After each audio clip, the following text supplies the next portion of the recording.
The ringing phone sliced through the quiet hum of Eleanor's Seattle apartment. "Darling, we simply forgot your flight to Turks and Caicos," her mother's voice chirped, an apology as hollow as the years of neglect. 27 years of being the indispensable, yet utterly invisible, middle child culminated in that casual dismissal. As the city lights blurred outside her window, Eleanor didn't consider home. She was already plotting a vanishing act, a journey to a world where forgotten was merely a word she'd left behind. The hum of the espresso machine in Eleanor Vance's Seattle apartment usually signaled a calm start to her day, a brief reprieve before diving into the intricate world of supply chain analytics. But the shrill ring of her phone shattered that peace, its caller ID flashing mother. Eleanor sighed, a familiar weariness settling in. "Eleanor, darling. How are you?" Catherine Vance's voice, a saccharine blend of false cheer and underlying control, poured through the speaker. A cold, familiar ache spread through Eleanor's chest. It wasn't just a forgotten ticket, it was 27 years of being the easily overlooked, the one whose presence was assumed but never truly celebrated. The time her birthday dinner was accidentally scheduled on the same night as Lydia's graduation party. The countless family photos where she was half hidden behind a cousin, her smile a little too forced. Her mother's dismissive tone, treating it as a minor inconvenience rather than a profound oversight, confirmed every silent fear she'd ever harbored. She was disposable. "Oh," Eleanor replied, her voice eerily calm. She could almost hear Catherine bracing herself for an outburst, a confrontation that Eleanor had never, not once, delivered. "I see. Don't worry, darling, we can scramble to get something now, though it might be a bit more expensive, of course," Catherine rushed on, a hint of exasperation seeping through. "Lydia really wants you there." The lie tasted bitter, even in Catherine's mouth, Eleanor could tell. Lydia wanted the optics of a full family, not necessarily Eleanor herself. "No, that won't be necessary, Mother," Eleanor said, a steel she didn't know she possessed entering her tone. "I actually have other plans." A beat of silence. "Other plans? But it's Lydia's wedding, Eleanor. This is important." Catherine's voice sharpened, the pretense of apology vanishing. "And my plans are important to me," Eleanor stated, refusing to elaborate. The decision was made, crystallizing in that instant. This wasn't about missing a wedding. It was about reclaiming her narrative. It was about severing the invisible tether that bound her to their casual cruelty. Later that afternoon, Eleanor sat in front of her laptop, her apartment feeling both claustrophobic and liberating. She systematically liquidated her small investments, sold her minimalist furniture, and gave notice on her lease. With a single, decisive click, she booked a one-way flight to Tokyo, departing in less than a week. The thought of the bustling, vibrant city, a world away from her family's insular expectations, sent a jolt of exhilaration through her. Just before her flight, amidst the chaos of last-minute packing, she opened her family group chat, a digital space she usually only observed. With uncharacteristic bluntness, she typed, "Going offline for a while. Don't worry." She hit send, then immediately put her phone on airplane mode and tucked it deep into her carry-on, ignoring the immediate flurry of incoming notifications. As her plane soared over the Pacific, the digital silence on her phone was a balm. But she knew the messages were piling up. Catherine's frantic apologies turning into demands, Lydia's bewildered texts, Leo's casual anger morphing into genuine concern. She could picture their faces, confused and a little panicked. For the first time, Eleanor Vance had not just been forgotten, she had chosen to disappear, leaving a gaping void where her quiet presence once filled a space they never truly valued. The echo of their unanswered calls would be her first taste of freedom. Tokyo hit Eleanor like a vibrant, chaotic symphony, a stark contrast to the muted, predictable hum of Seattle. The neon glow of Shinjuku swallowed her, a thrilling anonymity that felt like a baptism. She found a tiny apartment, barely larger than her walk-in closet back home, yet it pulsed with a fierce independence. Her days blurred into a heady mix of language classes, digital marketing bootcamps, and late-night dives into online courses on international trade. She was a sponge, soaking up every shred of knowledge, every new perspective. The analytical mind that had once meticulously cataloged inventory for her forgettable job now devoured market trends and SEO algorithms. There was no one here to expect her to be quiet, to be reliable, to be anything less than her full, evolving self. This wasn't about proving anything to Catherine or Lydia, it was about proving everything to Eleanor. Seoul offered a different kind of energy, a blend of ancient tradition and hypermodern ambition. Here, in a bustling co-working space, she met Amelia, an Australian expat with a quick wit and a global network. Amelia, a seasoned trade consultant, saw the spark in Eleanor's gray eyes, a hunger for knowledge that transcended mere ambition. Under Amelia's informal mentorship, Eleanor honed her understanding of cross-cultural negotiation and supply chain resilience. She learned not just the mechanics of moving goods across borders, but the art of building trust, something her own family had failed spectacularly to do. Eleanor started her own small consulting venture, Vance Global Solutions, assisting local boutiques and emerging designers navigate the complexities of international sourcing. Her first client, a kimono artisan struggling with unreliable fabric imports, saw their business stabilize and grow within weeks, thanks to Eleanor's meticulous planning and direct approach. From the bustling markets of Bangkok to the serene rice paddies of Bali, Eleanor moved with a purpose she'd never known. She cultivated deep relationships with artisans and small manufacturers, understanding the nuances of their crafts and the challenges of their livelihoods. Her business thrived, not just in profit, but in impact. She found genuine satisfaction in empowering others, a feeling far richer than any hollow compliment or forgotten invitation from her past life. Her auburn hair, once always pulled back in a practical ponytail, was now often loose, catching the sun as she navigated a noisy market or led a video conference from a tranquil beachside cafe. Her posture was straighter, her gaze more direct. Every 2 weeks, a ritual, Eleanor would find an internet cafe, a quiet corner where the digital world could briefly touch her. She'd open her old phone, the one with the family group chat, and watch the messages flood in. Catherine's increasingly frantic texts, tinged with feigned worry and thinly veiled guilt. Lydia's carefully crafted apologies, always ending with a reminder of her stressful life. Leo's casual, almost demanding questions about her return. Their escalating worry, their thinly disguised attempts to lure her back into their orbit, were now just noise.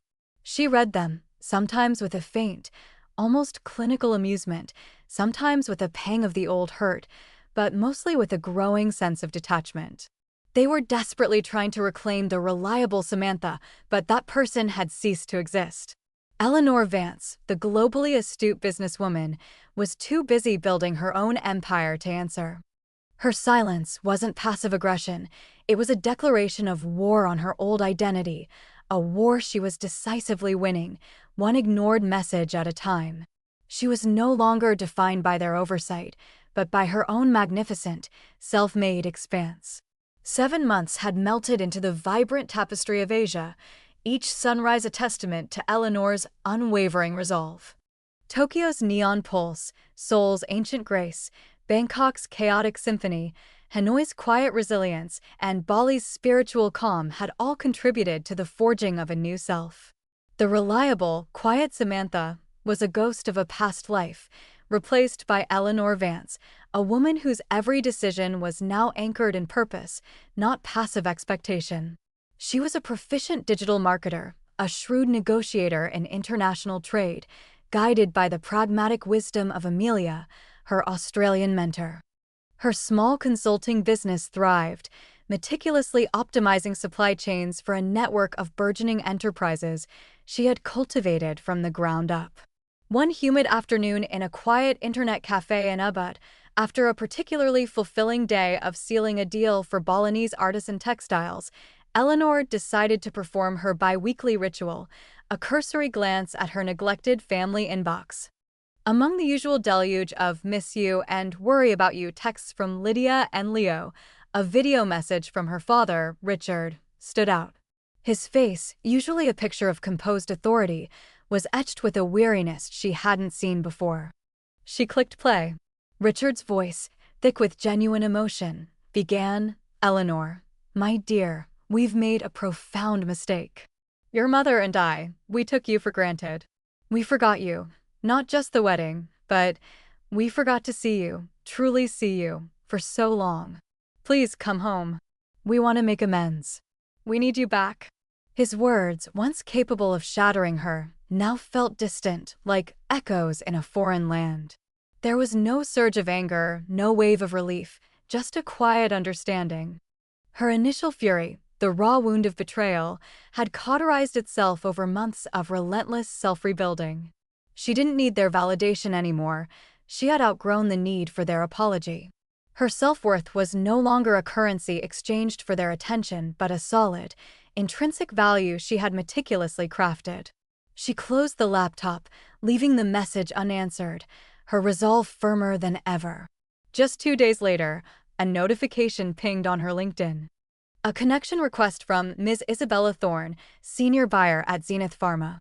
Eleanor, ever analytical, quickly researched Zenith Pharma, a rapidly expanding pharmaceutical distributor known for its aggressive market penetration and innovative supply chain solutions. Thorne's profile was formidable, steely gaze, a career trajectory that screamed competence and ruthlessness. Thorne's message was succinct, MS. Vance, your consulting work, particularly your optimization strategies for small-scale Asian manufacturers, has come to my attention. Zenith Pharma is experiencing significant bottlenecks in our current Asian supply chain. We are impressed by your unconventional, yet highly effective, approach. We'd like to offer you a 6-month remote consulting contract with significant compensation to rectify our issues. Are you available for a video call tomorrow? Eleanor reread the message, a slow smile spreading across her face. This wasn't just a job, it was a strategic opening, a public declaration of her new capabilities on a global stage. Zenith Pharma was a stepping stone, a means to solidify her identity as a formidable professional, completely independent of her past. It was an opportunity to be recognized not just for her potential, but for her proven, tangible impact. She meticulously crafted her reply, accepting the call. The virtual meeting with Ms. Thorne was sharp, precise, and utterly devoid of small talk. Thorne outlined the complexities, the high stakes, and Eleanor, with her newfound confidence, presented initial solutions that impressed the seasoned executive. The contract arrived within hours. Eleanor signed, her hand steady, a tremor of excitement, not apprehension, running through her. The first thing she did after signing was update her LinkedIn profile. Eleanor Vance, lead supply chain consultant, Zenith Pharma, Asia operations. The new, prominent role, instantly visible to her professional network and, more importantly, to anyone who might be searching for her, triggered an immediate and frantic cascade of calls. Her phone, which had maintained a stoic silence from her family for months, now vibrated incessantly with incoming calls and rapid-fire texts. Lydia, Leo, Catherine, all desperate, all stunned. Each name flashed across her screen, a stark reminder of the world she had left behind. Eleanor merely switched her phone to silent. She had an international supply chain to fix, a new empire to build, and a future to define. Their panic was merely background noise to the symphony of her ambition. The year that followed her silent departure was a relentless ascent. Eleanor, with the laser focus she'd once applied to mundane corporate spreadsheets, carved a new reality. She streamlined Zenith's sprawling Asian supply chain with surgical precision, identifying bottlenecks, negotiating exclusive contracts with a firm yet culturally sensitive hand, and slashing procurement costs by an unprecedented 28%. Her insights, once dismissed as overly analytical by her previous employers, were now lauded as genius. Promotions came swiftly, each title a fresh layer of armor. When Zenith announced the opening of its flagship regional office in Chicago, there was no question who would lead it. Eleanor Vance, Vice President of International Operations, returned to American soil, not as the forgotten middle child, but as an industry titan in the making. Her homecoming was marked not by fanfare, but by the persistent, increasingly desperate calls from her father, Richard. After a week of ignoring them, Eleanor finally relented, agreeing to a dinner. The restaurant, one her mother Catherine had always loved, felt like a stage set for a play she no longer wished to perform. Catherine, ever the hostess, wore a brittle smile, while Lydia, elegant and polished, fussed over her drink. Leo, radiating his usual carefree charm, seemed more interested in his phone. The air was thick with unspoken expectations and a palpable tension. Richard, however, broke the silence. He cleared his throat, his gaze heavy with a genuine sorrow Eleanor hadn't seen in him for years. "Eleanor," he began, his voice raspy, "your mother and I, we've done a lot of thinking. We were wrong. Terribly wrong." He paused, looking directly at her, a plea in his eyes. "We took advantage of your nature. Your willingness to always be there, to never ask for anything. We saw it as a given, not a gift. And we forgot you. Forgiven, please?" Eleanor took a slow sip of water, her expression unreadable. The words, once capable of tearing her apart, now merely echoed in a distant chamber of her memory. "There's nothing to forgive, Dad," she stated calmly, her voice even, devoid of the tremor it once held when speaking to them. "Because the Eleanor you knew, the one you forgot, she doesn't exist anymore. My life isn't about being easygoing or always there for your convenience. It's defined by my work, my travels, the global connections I've forged, and the company I'm building." She turned her gaze to Lydia, who flinched slightly. "Lydia, you always prioritize the surface. Your perfect wedding, your perfect life. You never once bothered to look beneath, to see what was happening to me. Or perhaps you simply didn't care to." Lydia opened her mouth to protest, but Eleanor held up a hand, stopping her. "And Leo," she continued, her eyes now on her brother, who had finally put down his phone, a flicker of annoyance crossing his face. "Your dismissiveness, your assumption that my quietness meant I had nothing to contribute, that I was just there. That's why you never noticed when I wasn't." A vein pulsed in Leo's temple. "Hey, what's that supposed to mean?" "We missed you, El. We worried." Eleanor offered a faint, almost pitying smile. "You worried when my absence disrupted your narrative, Leo. Not when my presence went unnoticed for 27 years. This is my life now. Zenith Pharma. Chicago. Asia. My team. My decisions. My success.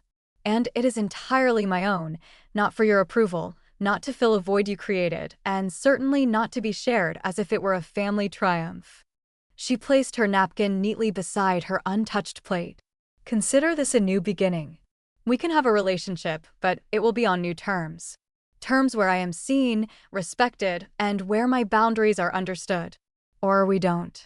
With a final, unflinching look, Eleanor rose from the table, leaving a stunned silence in her wake. She had made her statement. The old Eleanor Vance was dead. Long live the new. Back in Chicago, the quiet hum of the city was a stark contrast to the emotional static Eleanor had left behind at the family dinner. She immersed herself fully in Zenith, the company thriving under her revitalized Asian supply chain. But the peace was short-lived. Whispers turned to data points.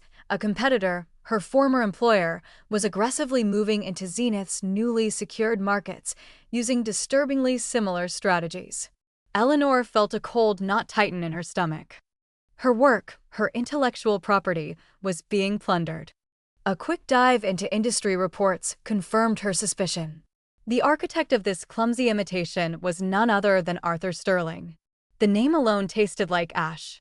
Arthur, the smooth-talking, credit-claiming colleague who'd always viewed her as merely reliable support, now occupied the very director position she had once quietly aspired to, a role he'd likely earned by leveraging her past innovations. The irony was a bitter pill.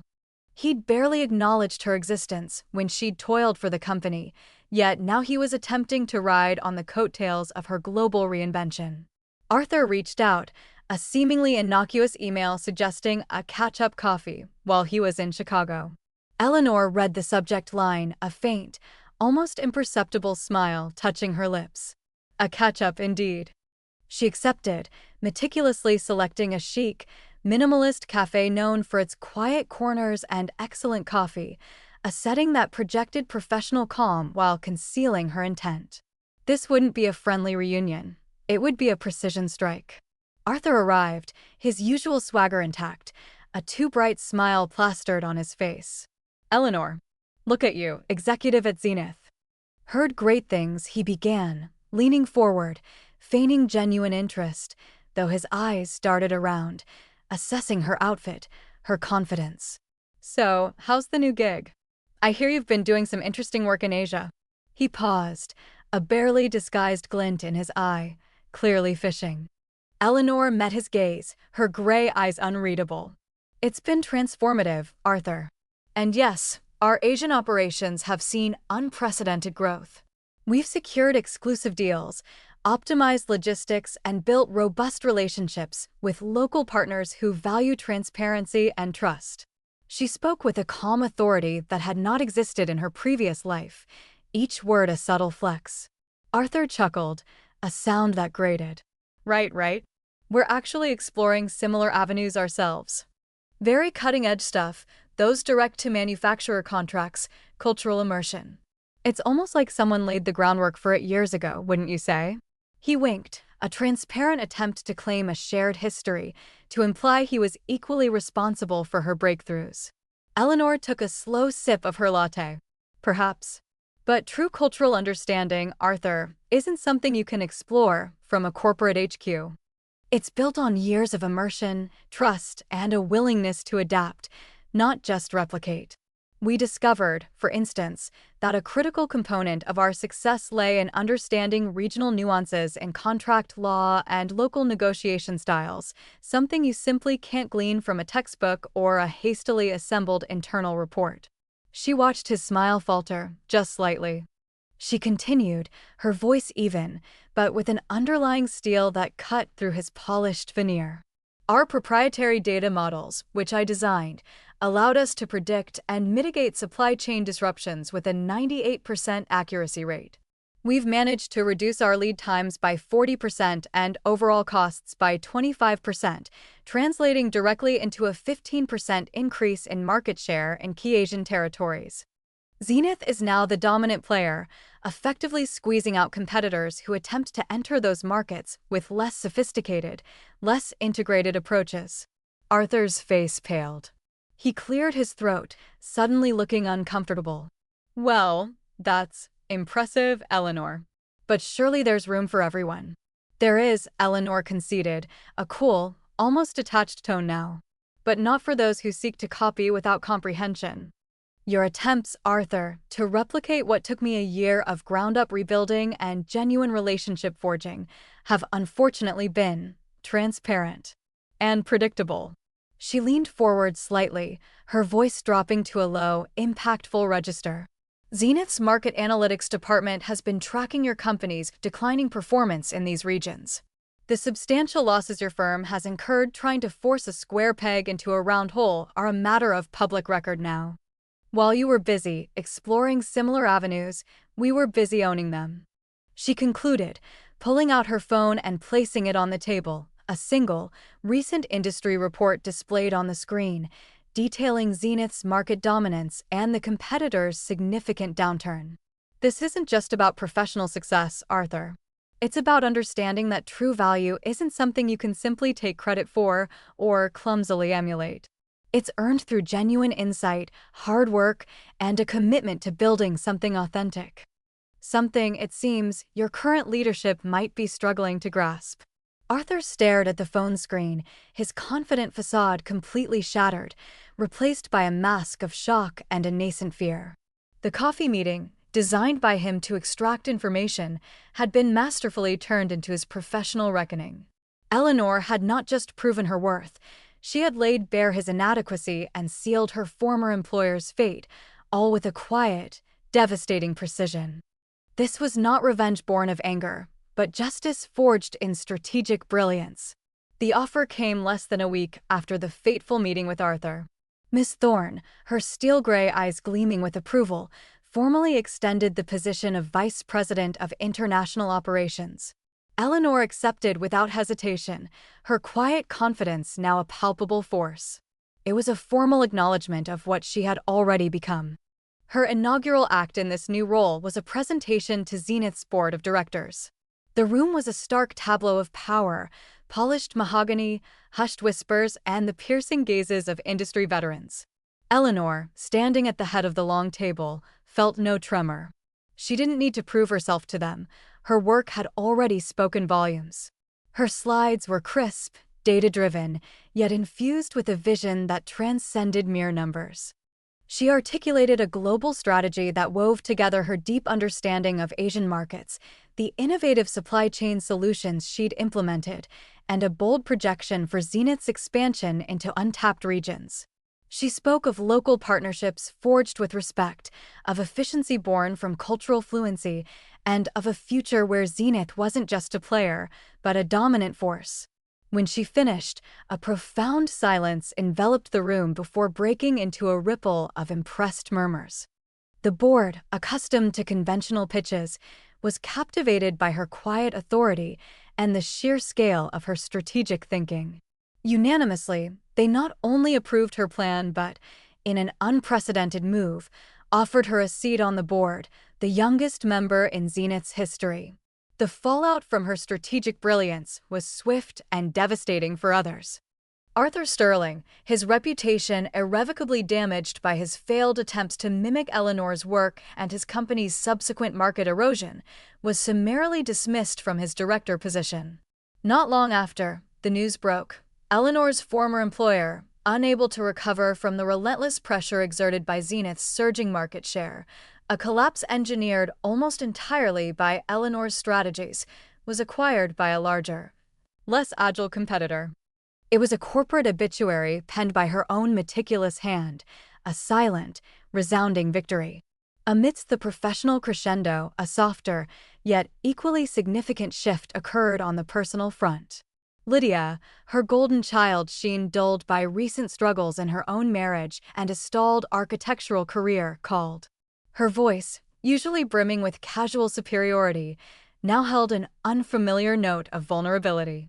"Eleanor," she began, a hint of genuine envy lacing her tone, How did you do it? Everything seems to be falling apart here, and you're just soaring." She sought advice, not just for a project, but for navigating the disarray of her own life, finally seeing Eleanor not as the forgotten sister, but as a formidable, wise figure to whom she now looked up.